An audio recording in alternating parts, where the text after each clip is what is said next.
આપણને ખ્યાલ છે કે પ્રાચીન સમયથી જ આપણા ભારતવાસીઓ એટલે કે ભારત દેશના લોકો શાંતિ પ્રિય પ્રજા છે.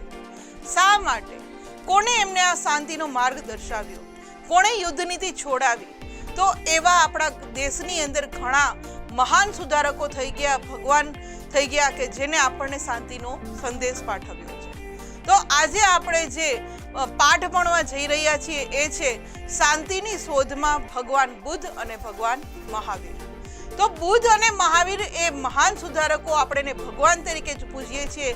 કારણ શું હતું? કારણ કે એને આપણને આપણા ભારતવાસીઓને તો ઠીક પણ આખા વિશ્વને એમ કહી શકાય કે શાંતિ છે એ ખૂબ જ મહત્વની છે. યુદ્ધ કરતાં શાંતિ છે એ જીવનના કલ્યાણ માટે જરૂરી છે એવો ઉપદેશ આપનાર જે હતા એ હતા આપણા ભગવાન બુદ્ધ અને મહાવીર. તો વિદ્યાર્થી મિત્રો, આજે આપણે આ ભગવાન બુદ્ધ અને ભગવાન મહાવીર સ્વામી વિશે માહિતી મેળવીએ. સૌપ્રથમ વાત કરીએ તો ઈસવીસન પૂર્વે 6ઠી સદીમાં, આજથી હજારો વર્ષ પહેલાની વિદ્યાર્થી મિત્રો વાત થાય છે, કારણ કે ઈસવીસન પૂર્વેની વાત થઈ છે.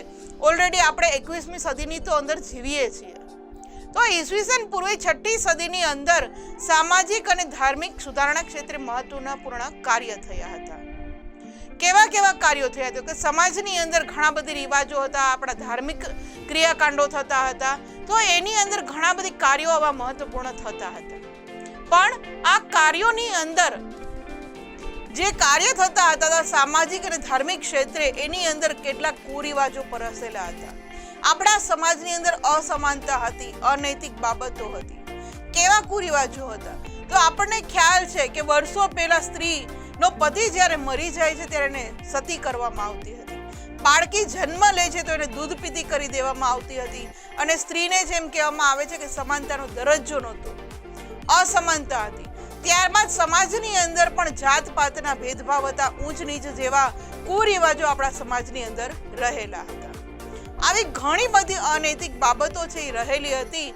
એને સુધારવા માટે ઘણા બધી મહાન સુધારકોએ કાર્ય કર્યું હતું.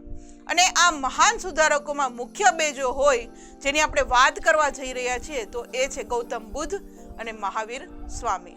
કે આ ઇમેજની અંદર જે આપણે ગૌતમ બુદ્ધની વાત કરવા જઈ રહ્યા છીએ, ગૌતમ બુદ્ધને જોઈ શકીએ છીએ અને આપણા ભગવાન મહાવીર સ્વામી કે જેને આપણે ભગવાન કહીએ છીએ એવા ભગવાન મહાવીર સ્વામીને પણ જોઈ શકીએ.